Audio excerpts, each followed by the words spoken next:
সকালে প্রচন্ড গরম পড়েছে, আর এই গরমে চলে এসছে আমাদের পাতে সকালের জলখাবার খিচুড়ি, তাও আবার ডালিয়ার, তাই তো। আর তার সাথে আছে, এটা কি করেছিস? Ladies finger fry. মানে হচ্ছে ঢেঁড়স ভাজা। সে অনেকে সেই রেস্টুরেন্টে গিয়ে এইসব অর্ডার দেয়, এসে সেই ঢেঁড়স দিয়ে যায়। এটা হচ্ছে আর এখানে আছে পাঁপড় ভাজা। আজ সকালের মেনু। তো যে সকালের মেনুটা করেছে আমার বুনু।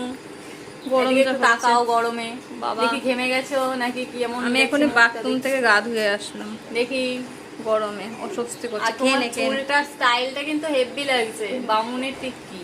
দেখি টিক্কি টিক্কি টিক্কি হয়ে গেছে বামুনের। বাবা, ইয়ার কি মারিস না, খেতে দে। কোথায় আর কি মারলাম?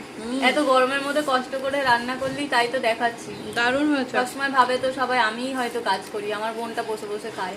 তা কেন হবে? আমি রান্নার ডিপার্টমেন্টে আমি। তা কেন হবে? বুনু করবে আমি খাবো না, তাই কি কখনো হ্যাঁ, হয়? সেই হয়েছে, তাহলে খেতে থাকি। খেয়ে যা। চলো।